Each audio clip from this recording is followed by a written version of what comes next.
يا دكتور، كل الاهالي عندنا في الحضانه متجننين على نشاط الصمت، ومش متخيلين خالص ان احنا قعدنا عيالهم بالطريقه دي. عندهم حق. أنشطة الصمت هي مجموعة أنشطة أصلا اختراع العبقرية ماريا ماتسوري، والحقيقة هي بيظهر أثرها على المدى، لكن هي لها تأثير واضح وقوي جدا جدا جدا، بدليل إن الأهالي اللي اتجننوا معاكي على أنشطة الصمت معظمهم أولادهم لسه جداد معانا، بس الطفل بيتكيف وفقا للجماعة. تعالوا أقول لكم يعني إيه أنشطة الصمت وبنعملها إزاي، وإيه الحاجات اللي بتبوظها وبتخلي ما تجيبش نتيجة. أولا، النشاط كان عبارة عن مجموعة أطفال قاعدين في دايرة والمس قاعدة في وسطهم وكلهم ساكتين خالص.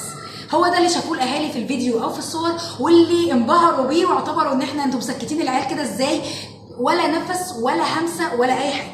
الشرط الاولاني، انشطه الصمت لا تستخدم اثناء هايبره الاطفال، يعني ما ينفعش عيالي يبقوا مهايبرين اصلا بيلعبوا في الجاردن او بيهزروا او بيضحكوا وانا اقول له تعالى يلا منك ليه احنا هنشتغل صمت. ده غلط، لان نشاط الصمت مش هدفه المباشر ان الطفل يسكت، احنا مش بنخرس العيال. النشاط الصمت من الانشطه اللي اخترعتها ماريا ماتسوري للاستماع الى الذات، او نوع من التواصل الذاتي، او ان الطفل يسمع نفسه. عشان كده الاطفال اللي عندها 2 و3 سنين بتنفذ الصمت بننفذوه بطريقه سكر خالص. احنا بنقول لهم اسمع قلبك، اسمع جوه قلبك عامل ازاي. تمام. النشاط ليه اشكال كتير وليه اكتر من طريقه، والمعلمه الشاطره بتطبق كل الطرق دي وباستمرار. تمارين الصمت بتتعمل عندك كل قد ايه يا ميس ايمان؟ 3 مرات في الاسبوع. 3 مرات في الاسبوع، ده حد ادنى علشان احنا بس جدولنا زحمه، لكن العادي لو انت في الحضانه بتاعتك او انت في البيت وتقدري تعمليه كل يوم اعمليه كل يوم. هو اصلا مدته نفسها مش طويله خالص وبتبدا صغيره جدا. يبقى اول حاجه المعلمه الشاطره تختار الوقت الايه المناسب، يا ريت يكون في بدايه اليوم خالص او في نهايه اليوم خالص، ما ينفعش في وسط اليوم، ما ينفعش في وقت الاطفال اصلا مهيبرين فيه. تختاري وقت عادي الطفل عادي فيه مش مهيبر. ده الشرط الاولاني. الشرط الثاني، بنقعد كلنا على شكل دايره، تمام، وانت معاهم. اذا ان المعلمه بتدي اوردرات اثناء الصمت يا مس ايمان؟ المعلمه ما بتديش اوردرات. تمام. طيب النقطه الثالثه، احنا خلاص قعدنا في سيركل، اخترتوا وقت مناسب، يلا يا اولاد صمت.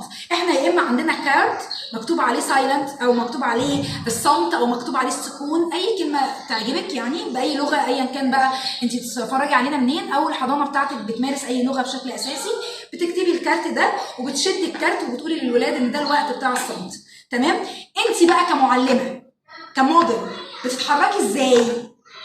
حركه قليله جدا، انت بتتحركي بالراحه. طب انت صوتك عامل ازاي في الصمت؟ دلوقتي عندنا صمت، يلا هنشتغل صمت. انت صوتك بيختفي اثناء تمرين الصمت. طب العيال مهيبره وبتزعق وبتصرخ ومش عارف ايه، انت استمري على اللي انت بتعمليه، صوت خافت خالص ويلا يا ولاد هنعمل صمت. بتقعدي في وسط الدايره بتربعي رجلك، او لو انت قاعده على كرسي بتثبتي وبتثبتي الشكل ده، وبتبداي بتعملي تمرين من التمارين ال5 اللي انت بتمارسيها تقريبا كل يوم او يوم ويوم، علشان الاطفال تفهم احنا هنبدا الصمت باي تمرين. منهم التمرين الاولاني زي ان انا اقول له غمض عينيك، ولما اسقف افتح عينك، وبنبدا نعد. يلا غمضوا عينيكم يا اولاد، الاطفال كلها بتغمض عينيها، ونبدا نعد مثلا لغايه 5 لغايه 10 لغايه 15 لغايه 20، 5 ثواني 10 ثواني 20 ثانيه، وبعد كده يلا نفتح عينينا ونبدا ندور حوالين الولاد. يلا انت سمعت ايه؟ يعني الكلاكسات دي بالنسبه للصمت هيقول لك سمعت الكلاكسات اللي في الشارع، مفيش مشكله. انت سمعت ايه؟ ما سمعتش حاجه، قشطه عادي مش مشكله. انت سمعتي ايه؟ فتقولي سمعت مس بره بتنادي على فلان، سمعت نبض قلبي. قالها لي ولد صغنن عنده 3 سنين، كان 3 ونص، قال لي نبض قلبي دي هنا، قصده انه سمع لما سكت، سمع الدق بتاع قلبه. انت سمعت ايه؟ سمعت صوت الباب وهو بيتفتح. انت سمعت ايه؟ سمعت صوت القطه وهي بتنونو. انت سمعت ايه؟ ما سمعتش حاجه، عادي.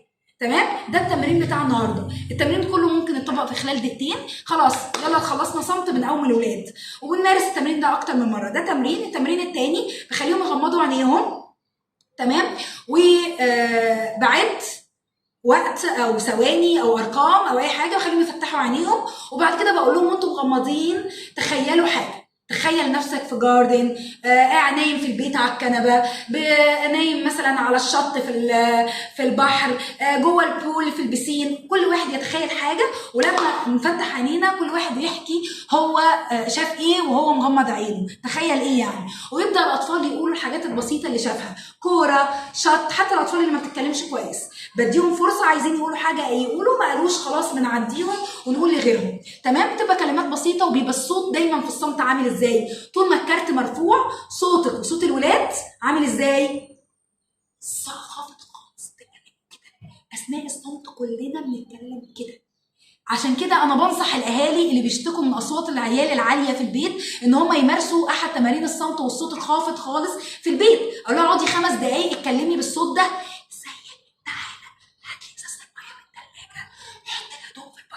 سيبي العيال يتريقوا عليكي، سيبي العيال يقولوا لك ماما انت بتتكلمي كده ليه؟ ماما علي صوتك. سيبيهم يعملوا كده، وانت استمري كل يوم 5 دقائق 10 دقائق بتتكلمي بصوت اللي هو نو فويس خالص، اللي هو من غير صوت، اللي هو كده. تمام، وبتقضي اوردرات وبتتكلمي عادي بالصوت ده. وبعد كده خلصنا تمرين الصمت بتفصليه، يبقى صوت خافت، الاضاءه بتاعت الصمت بتقل، الحركه بتقل، نختار وقت الاطفال فيه مش مهيبره، بنعمل كذا تمرين من تمارين الصمت. ممكن نجيب عروسه ونخليهم يراقبوها، ممكن نخلي الاطفال بالصوت الخافت خالص، اللي هنادي عليه يرفع ايده وانا بنادي كده، احمد يرفع ايده،